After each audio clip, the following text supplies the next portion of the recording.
Faire un Tour de France quand on est handicapé, mais c'est de la folie. Voilà ce qu'on m'a dit voilà ce que m'a dit la première personne avec qui quand j'ai partagé ce rêve. Alors je vous demande, qu'est-ce que la folie? La folie, c'est l'absence de raison ou l'inconscience. Donc oui, c'est vrai qu'il faut un peu d'inconscience pour réaliser ses rêves. Moi, je m'appelle Luc Montigo, j'ai 24 ans et je suis atteint de dysphonie. Et oui, j'ai fait un Tour de France en course à pied et en vélo. Donc, je vais vous raconter déjà qui je suis. Donc, comme je l'ai dit, Luc Montigo, 24 ans. Et en fait, tout démarre le 7 juin 1999. C'est un beau jour d'été. C'est une belle naissance. Enfin, normalement. Et il y a des complications, malheureusement. Et ces complications ne sont pas communiquées à mon père. Ce qu'on dit juste à mon père, c'est il y a des problèmes, on descend avec les deux, soit on remonte avec les deux, soit avec personne.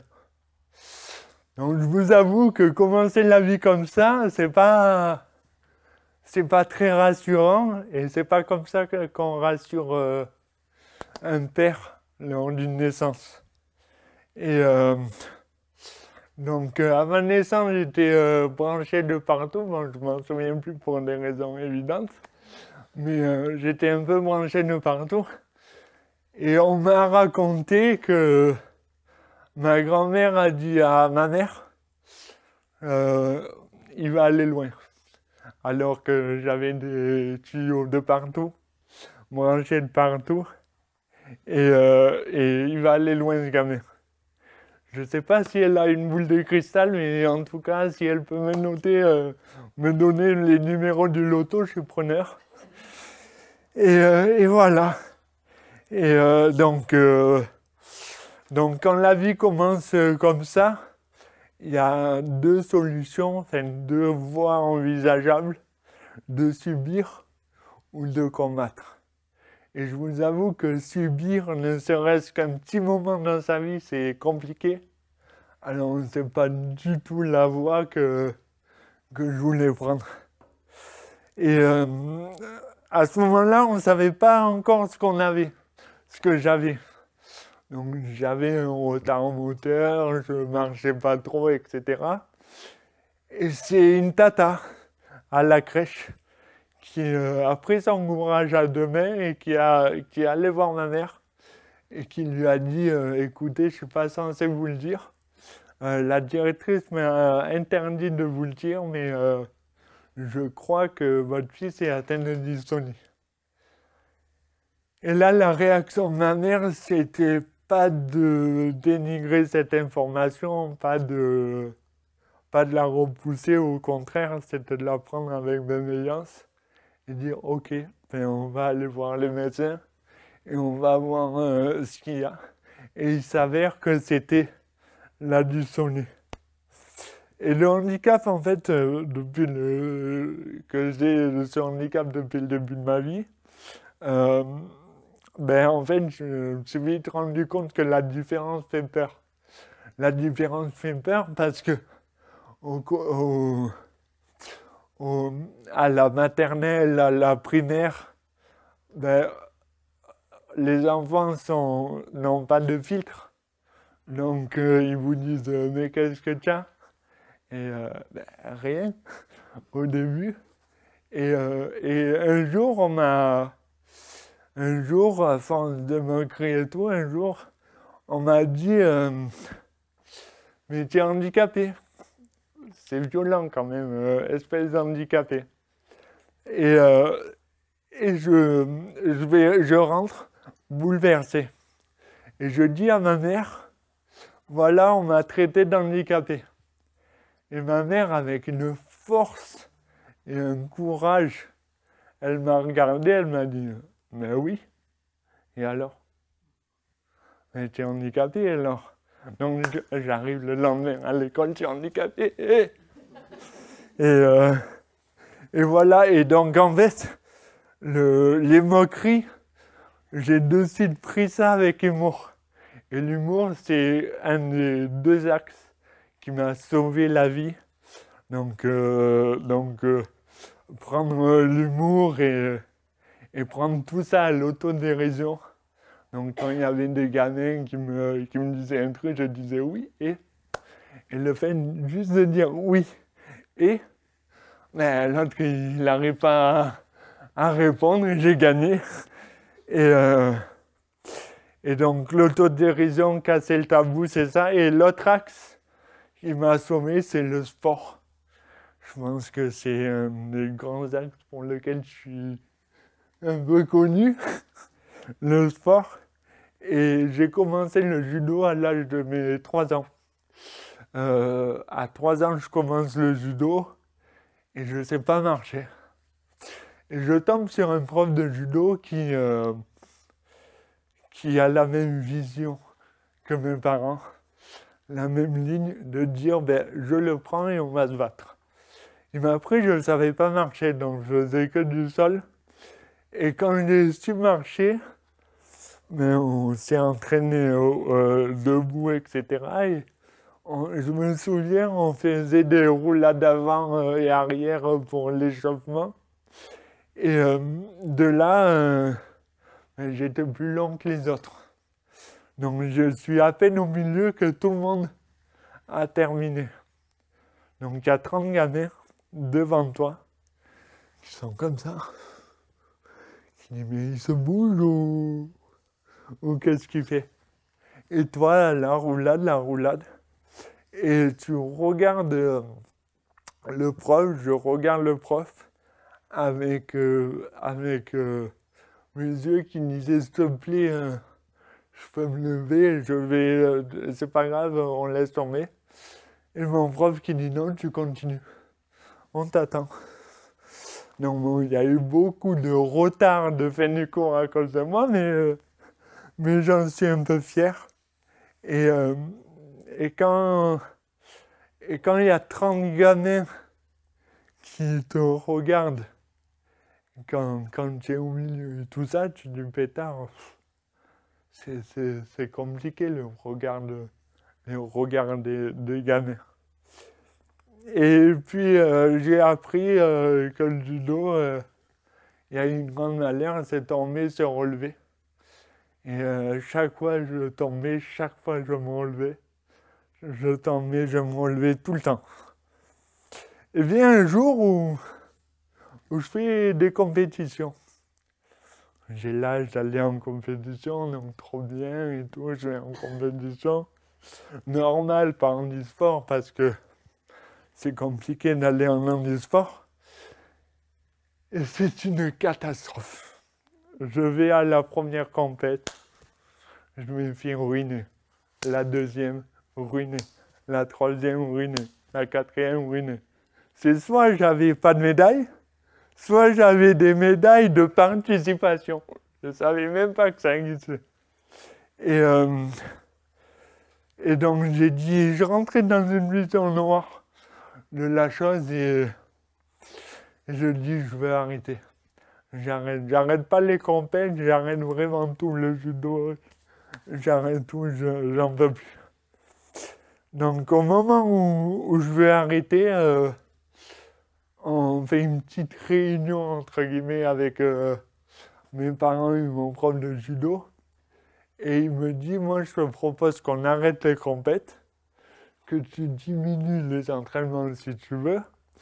Mais voilà, et donc j'ai fait ça et j'avais quand même l'envie de réussir dans le sport en fait. Je ne sais pas comment le dire, mais quand je voyais des podiums, par exemple, en plus ce week-end j'étais à Paris pour une grosse compète de judo, quand je vois Teddy Riner sur le podium, je dis mais merde, je veux être là. C'est ma place, c'est comme ça. Mais j'arrivais pas, impossible. Et donc j'ai arrêté les compètes, je continue, ma vie continue, toujours avec l'envie d'être quelqu'un. Mais bon, on peut pas. Je ne peux pas être quelqu'un du jour au lendemain. Et là, les années passent, beaucoup d'années passent, et je vais en stage dans une entreprise. Je vais en stage dans une entreprise et pour m'intégrer, ou je ne sais pas pourquoi, on me propose de faire un triathlon. Et, et pour m'intégrer, ou je ne sais pas pourquoi, je dis oui. Petit détail, je viens du judo, je ne sais pas courir, pas nager, pas faire de vélo. Tout simplement. Mais j'ai dit oui, et en fait, je me lève tous les matins à 5 heures, enfin, je me suis dit, mais c'est ça en fait, c'est là que j'ai retrouvé un truc, faut que tu fonces, etc. Et je fonce, je me lève à 5 heures du matin, je cours 300 mètres, je suis mort. Mais les poumons, ils sont là, le cœur, il est là, un kit main libre, voilà. Et je cours 300, puis 500, puis 600, puis 1 kilomètre, puis 2, puis 3. Et j'arrive, peu à peu, j'arrive à aller plus loin. Ce que je n'avais pas aux compétitions de judo, tu vois, quand tu es bloqué, tu es bloqué. Plus loin, plus loin, plus loin. Et le vélo, pareil. Je me prends des gamelles, mais d'une autre monde. Mais je reprends, je continue. Et le jour arrive, et donc on est sur les lignes de départ, finalement on le fait en relais, et j'étais sur la course, et on me donne le relais, je cours comme un entraînement tranquille. On me passait à droite, à gauche, mais je m'en fous, j'étais dans ma bulle, j'avais mon objectif, c'était un temps. C'était pas d'être plus fort que lui ou meilleur que elle. J'avais ce temps et je passe la ligne d'arrivée et quel bonheur, quelle joie d'être arrivé là. Et c'est à ce moment-là où j'ai dit, putain, mais j'ai trouvé le cap que je cherchais depuis tant d'années. Là, je suis là, je suis bien, pas la peine d'être meilleur que lui ou meilleur qu'elle. Je suis là, je suis bien. J'ai fait le temps que je voulais, j'ai fait la distance que je voulais, mais je suis bien, je suis content de moi, je suis allé jusqu'au bout. Et c'est là où j'ai trouvé ce cap et ça change complètement de 180 degrés de passer à dire on est contre quelqu'un au combat et finalement on est contre soi-même là. Et puis je continue des courses et je continue des courses à droite à gauche, donc je fais un 5 km, puis un 10, puis un 15, pas encore le semi, mais bientôt. Et je continue. Ma mère, elle me voit continuer et elle me dit tu vas jamais t'arrêter, tu vas finir par faire un Tour de France. Dans quoi je me suis embarqué? Je sais pas.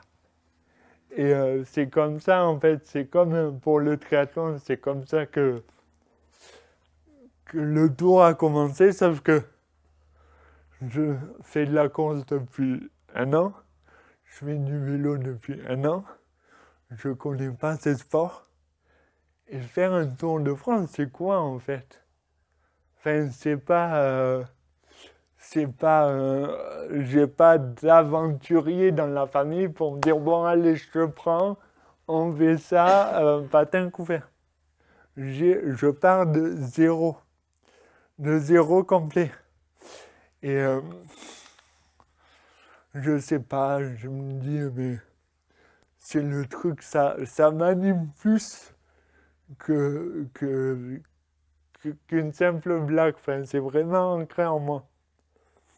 Je me souviens, pour vous dire, tellement je pars de zéro, le 31 décembre 2021, tout le monde doit être en soirée, donc logiquement, je suis en soirée tôt. Pas du tout, je suis en train de faire mon tracé du Tour de France à la carte. Donc une carte, une règle, un compas, et on trace. Donc on arrive dans des villages où je savais même pas que ça existait, mais on arrive dans ces villages-là. Et donc après, à l'issue de ça, je commence à en parler. Je commence à discuter de ce tour. Et la première personne à qui j'en parle, comme je vous ai dit en introduction, elle me dit tu es fou. Et au-delà de fou, elle me dit écoute-moi, tu ne vas jamais y arriver.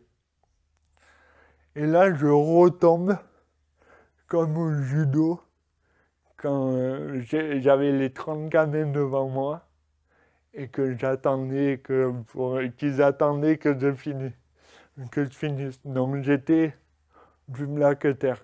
Et je sais pas, je me souviens d'une phrase de mon père très philosophique. C'est l'analyse des belles et des pas mûres.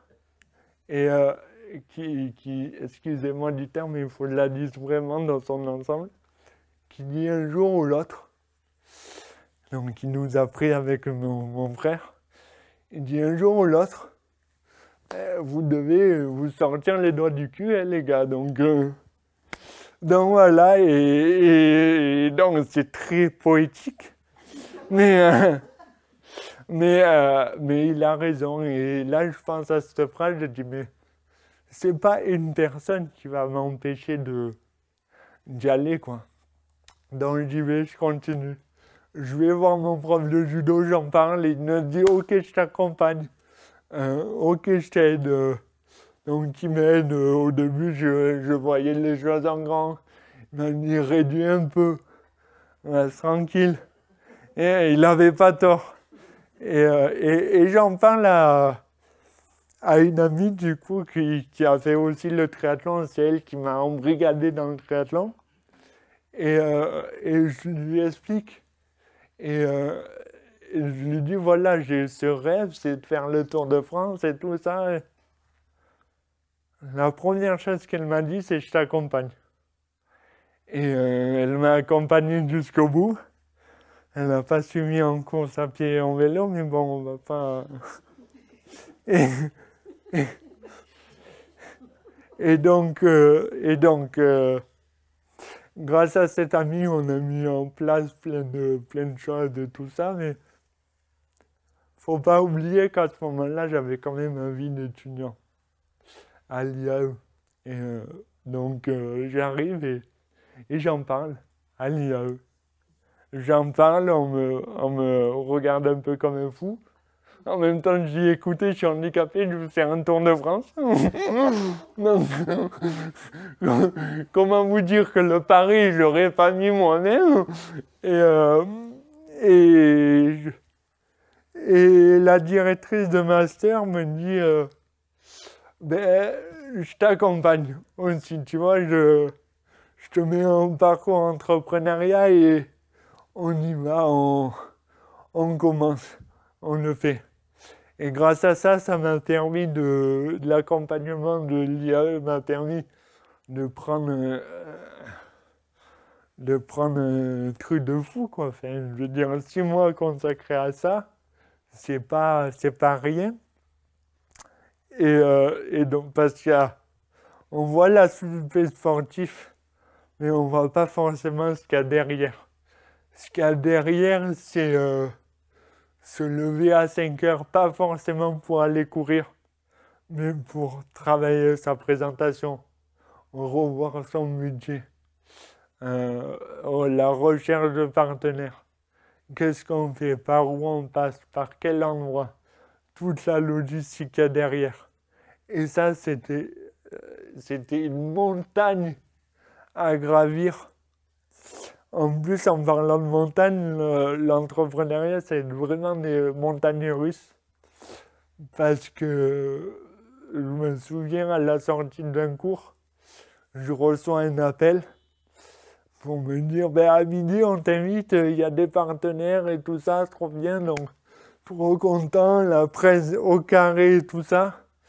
Et 2 secondes après, on m'appelle et on me dit, ben, pour l'association, ta demande, ben, en fait, c'est pas possible. Donc, il faut tout reprendre de zéro. Mais sauf que dans 1 heure, je suis face à des entreprises qui sont potentiellement des partenaires. Donc, il faut gérer ce va-et-vient d'émotions. Et donc, je l'ai bien géré. Et je me souviens d'un premier partenaire, pas d'un premier, du premier partenaire. Je fais la présentation, c'est bancal, mais pire que quand je présente à la directrice, vraiment bancal de fou. Et il me dit, je te suis. Vous me suivez, donc c'est bancal. Oui, oui, je te suis. Et il m'a suivi, cette confiance, elle est allée jusqu'au bout. Et c'est au-delà de cette confiance, en fait, grâce à ce partenaire, j'ai pu faire de très belles rencontres. Il m'a dit il m'invite à un événement, et il me dit, par contre, il y a Laura Flessel à cet événement. Je viens du judo, un course à pied, je ne connais pas. Il dit, ok, je tape sur Internet. Champion olympique d'escrime, ministre des Sports, et dans l'organisation de Paris 2024. Je dis, on va préparer mieux la presse, hein, parce que le bancal, ça va pas. Et je lui ai fait la présentation, et elle aussi m'a dit, on y va, je te suis. Et donc là, j'ai dit, mais il n'y a plus rien qui peut m'arriver. Une championne olympique qui me suit dans ce Tour de France, c'est que c'est crédible en fait. C'est que la blague est crédible après. Et c'était... après ça, c'est un enchaînement. Je rencontre un cycliste qui est vainqueur du Tour de France, je ne sais pas combien de fois, qui me dit oui, tu peux le faire, il n'y a pas de souci. Faut aller là. À cet événement, je rencontre une députée qui me dit mais moi je vais t'aider. Je rencontre notre entreprise, ça explose de partout. Jusqu'au jour où je dis à détendre, parce que j'ai quand même un master à réaliser avant toute chose. Donc je prends le master et 3 semaines avant un grand oral, je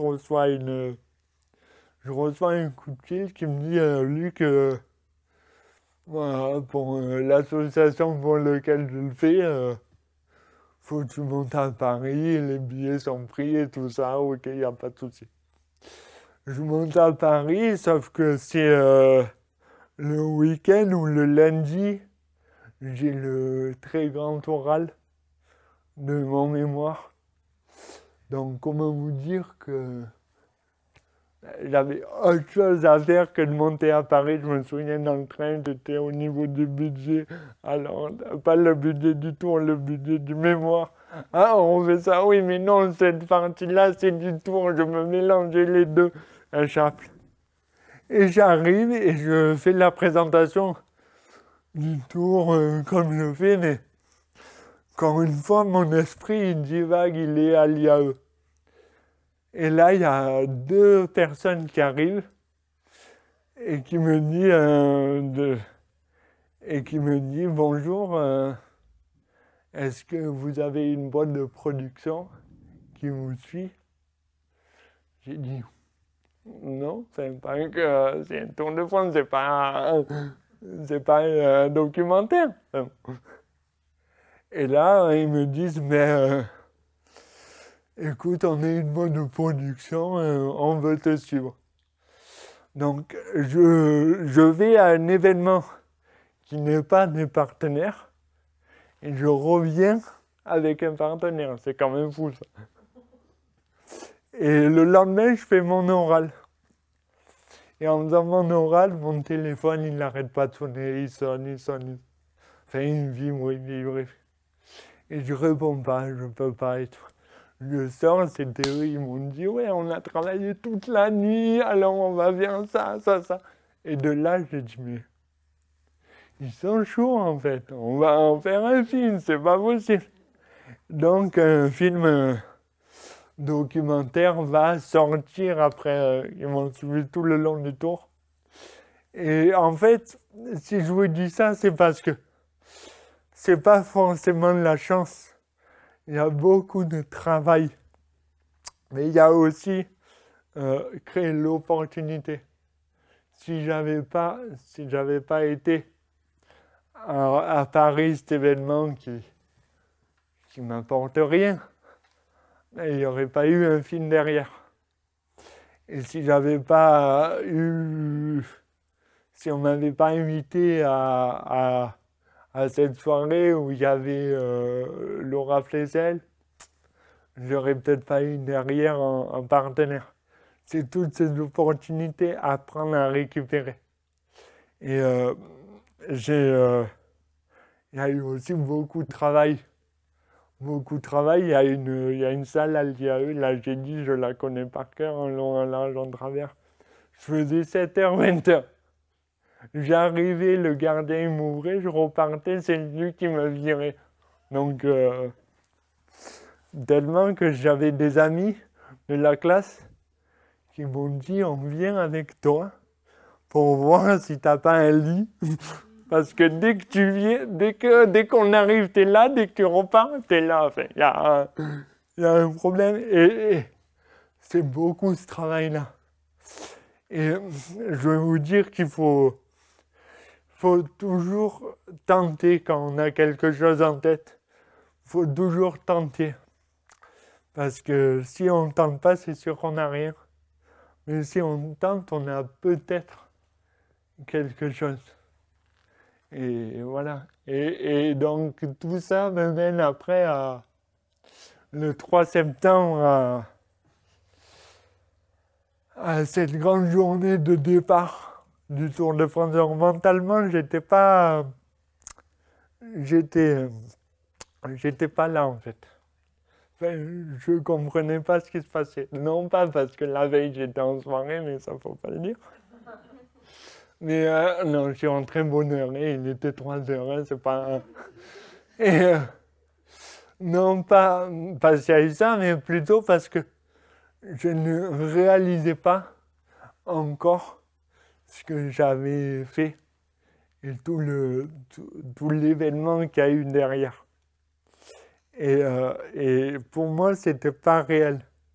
Et c'est lors de la découverte de la vie en van, on passe d'une maison à 6 mètres carrés.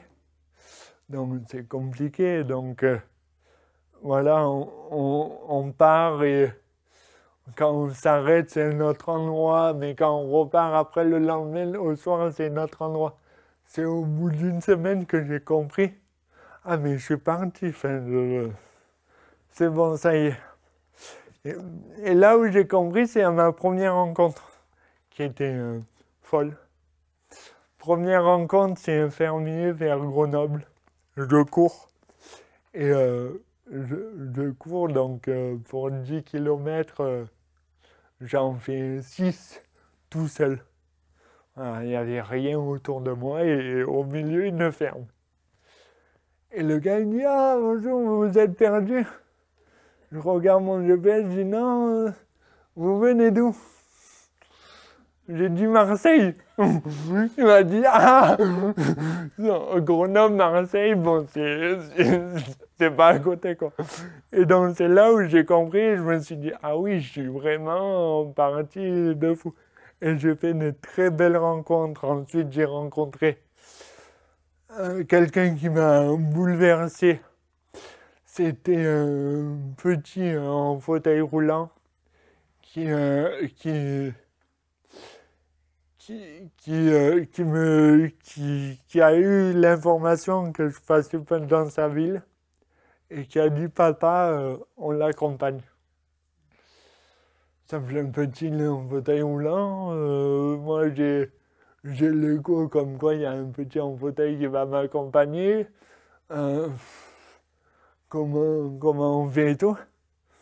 Ils m'ont dit t'inquiète, on gère. Et en fait, ils avaient un genre de vélo double avec un tricycle et un tricycle derrière et ils pédalaient quand même. Et c'était fou. Et je me souviens à 35 km, j'en pouvais plus. J'étais mort, je voulais tout lâcher. En plus, j'arrivais juste après, c'était mon jour de repos. Donc j'ai pas 50, mais j'ai bien 200 bornes dans les pattes. Et Louis, qui devait faire que 20 bornes, il a dit papa, on fait les 40 et tout. Et à 35, j'étais là, et j'ai dit s'il y a une étape où j'ai pas le droit de lâcher, c'était celle-là. Et c'était incroyable. Et en plus, après, donc c'était dans l'Est.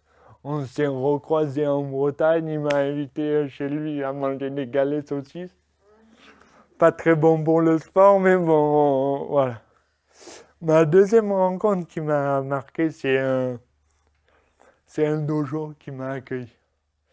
C'est donc un club de judo qui m'a contacté, qui m'a dit viens faire l'arrivée, en plus ça arrive, il y a un cours de petits et tout ça. Et ça faisait 30 jours que je n'avais pas vu et pas foulé un tatami. Enfin, c'est beaucoup pour moi, c'est quand même mon sport initial. Et de là, j'arrive et je vois ces gamins et quand j'arrive, ils m'applaudissent. Je comprends pas. Parce qu'au judo, j'étais pas celui qu'on applaudissait, quoi. Le troisième rang du podium, on l'applaudit pas, hein, donc à part pousser le premier, mais bon, c'était pas mon.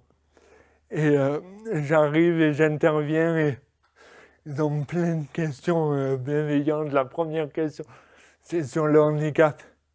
Et je me dis, mais mince, en fait, il faut que ce tour serve à sensibiliser aussi autour du handicap, parce que si ces gamins aussi purs se demandent ça, ces gamins-là, c'est les parents de demain. Donc c'est fou. Et c'est là où j'ai compris et où le tour a pris une autre tournure de sensibiliser ceci, cela. Et vient un jour où j'arrive sur Paris, et Paris, c'était mon angoisse. Mon angoisse parce que un van de 6 mètres, il ne peut pas rentrer dans Paris. Et moi, tout seul à Paris, venant d'Oriol de la campagne, voilà. Et la semaine d'avant, on m'appelle.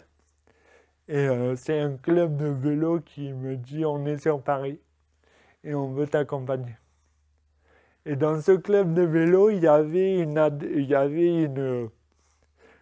fille qui est atteinte de dystonie aussi et qui faisait du vélo. On a pu discuter et ils ont pu faire tout ce trajet, tout ça. J'avais l'impression d'être la reine d'Angleterre, j'étais escorté et tout ça. Petite visite à Paris. Et c'était cool. Et donc on arrive sur Paris et tout. Et on m'appelle beaucoup. Des fois je décroche en courant, mais bon, ça c'est une autre histoire. On me rappelle et on me dit Luc, tu vas jamais le croire, il y a l'Assemblée nationale qui m'a appelé. Je dis, on n'est pas en avril, donc tu es un peu en avance pour le poisson d'avril. Non, je te jure. Et donc, j'étais reçu à l'Assemblée.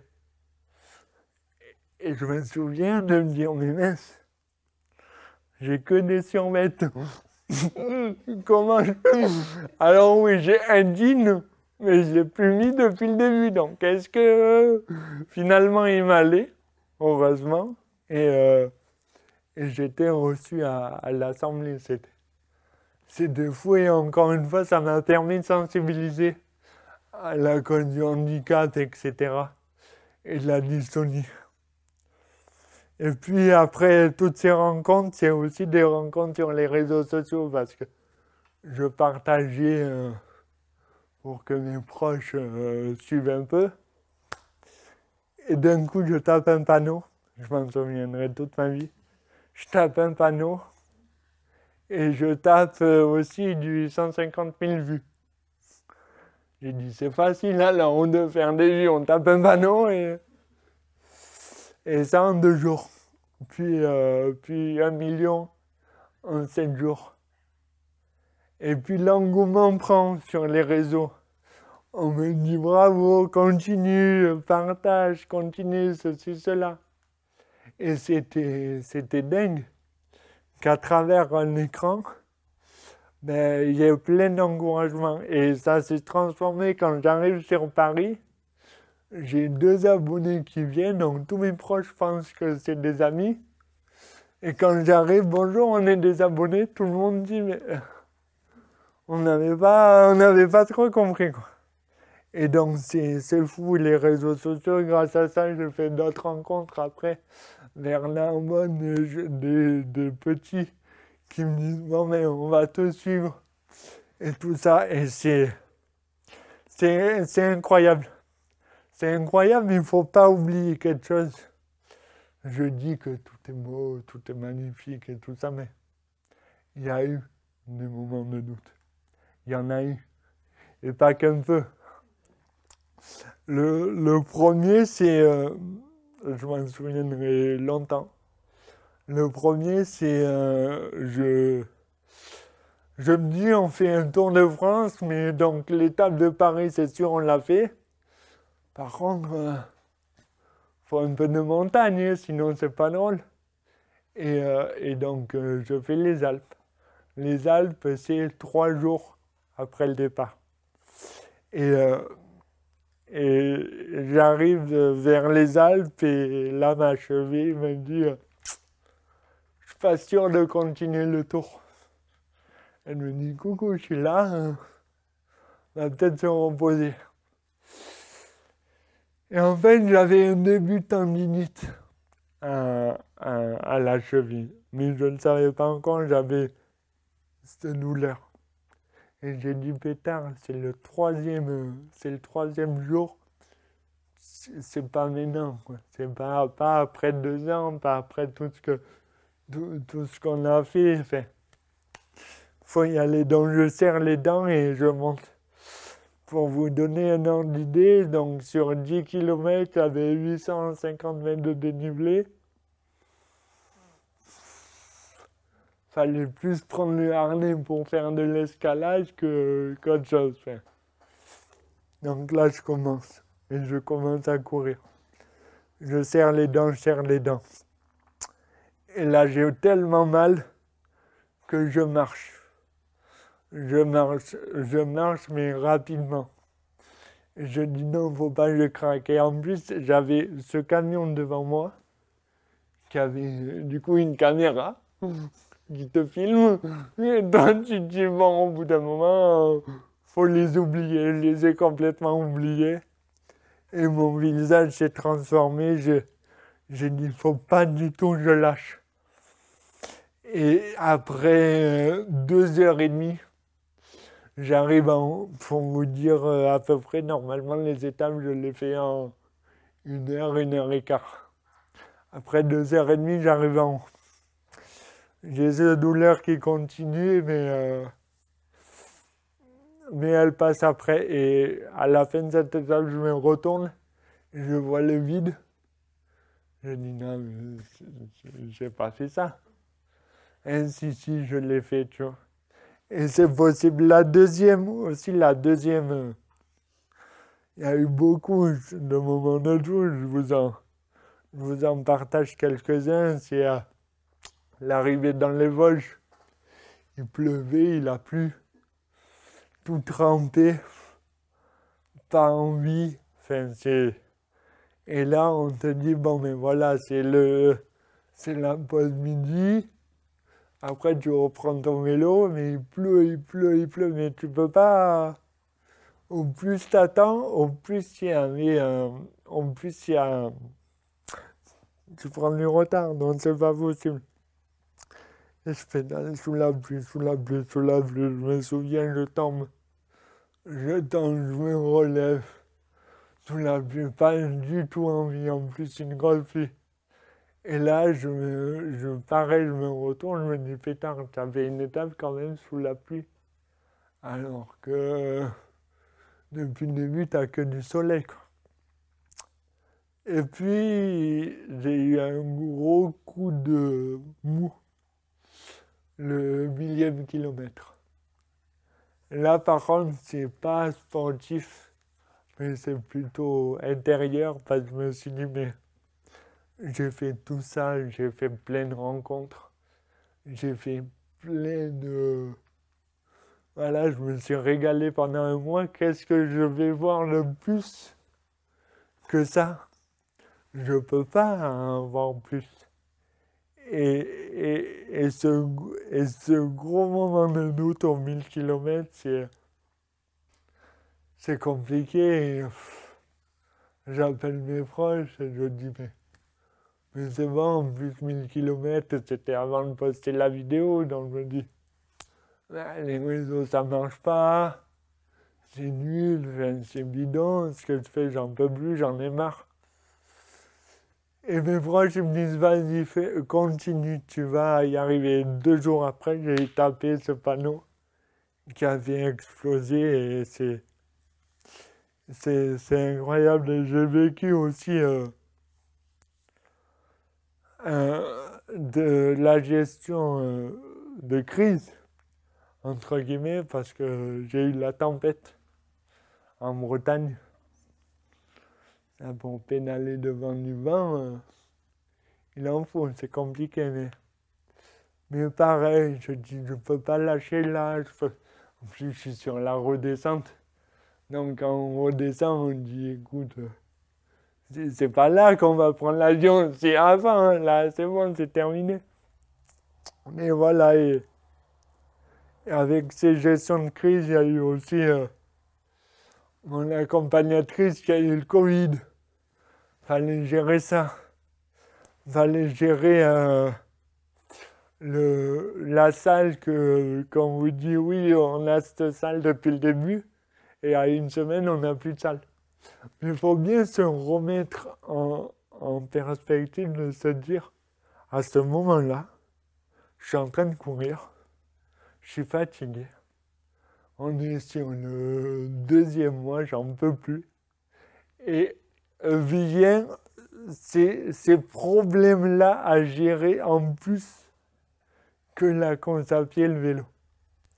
Donc j'étais très bien accompagné pour m'aider à gérer cette crise. Mais c'était... Voilà, encore une fois, c'est le truc de garder le cap et pas lâcher, aller jusqu'au bout, aller jusqu'au bout.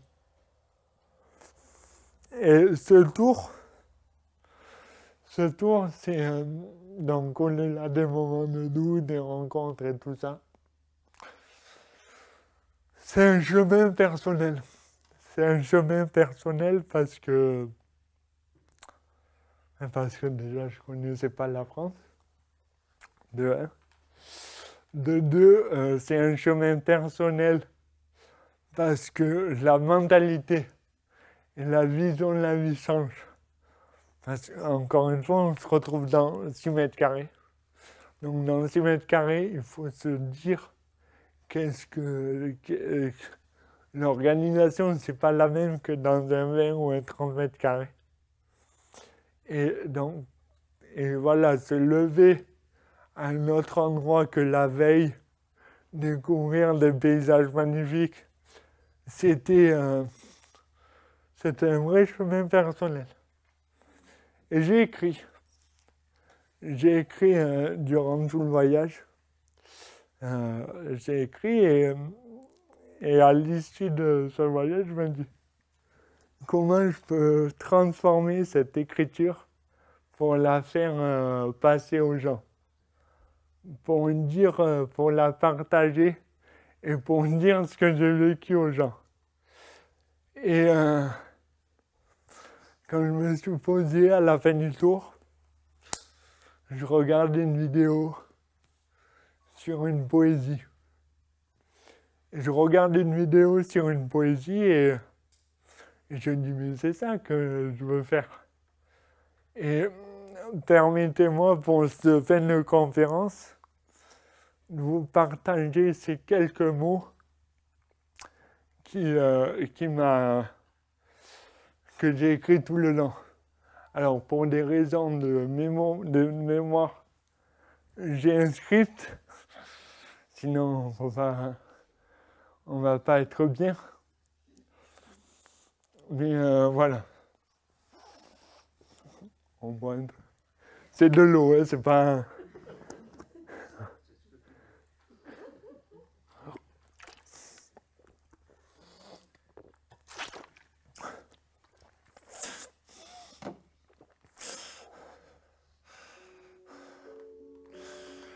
Chère France, si je t'écris ces quelques vers, c'est qu'aujourd'hui, à mes yeux, tu es si cher. Je ne te connaissais qu'à moitié avant de te traverser. Alors oui, au collège et au lycée, je t'ai étudié, mais pas comme il le fallait. Un chapitre sur les rois, un autre sur la guerre. Cela allait tellement vite que je n'ai pas eu le temps d'être fier. En plus, quand les gens parlaient, ils te critiquaient. Et je t'avoue que je les croyais. De toi, j'entendais que du mal. À la télé ou à la radio, tout le monde était radical. Alors je suis parti à ta rencontre. Après quelques discussions, mes parents n'étaient pas contre. En basket et en vélo, j'ai mis 3 mois.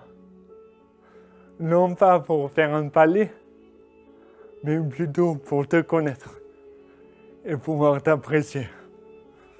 Du sud au nord, en passant d'est en ouest, j'ai découvert des paysages gigantesques. Des grandes villes aux petits villages, tu me dévoilais peu à peu ton joli visage. C'est en te traversant que tu m'as aussi raconté ton histoire. Et tu m'as bien fait rire en me parlant de ton terroir. Du vin au fromage, en passant par tes régions sauvages, je savais que tu allais me prendre en otage. Puis tu as tenu absolument à me le montrer. Ce chapitre sur la guerre qui t'a tant affecté. À cet instant, j'ai compris qui tu étais. De la résistance à l'amour, en passant par la paix.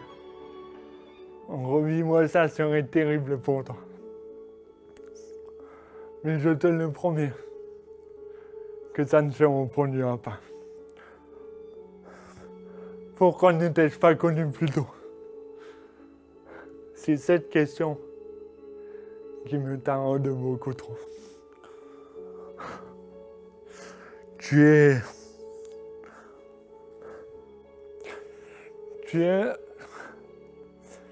es comme un premier amour que je n'ai pas encore connu. Simple, douce, un amour invaincu. Si je pouvais revenir dans le passé, je ne cesserais de t'aimer. Car oui, aujourd'hui, devant vous, je vous le dis, la France, mon pays, je t'aimerai toute ma vie. Merci.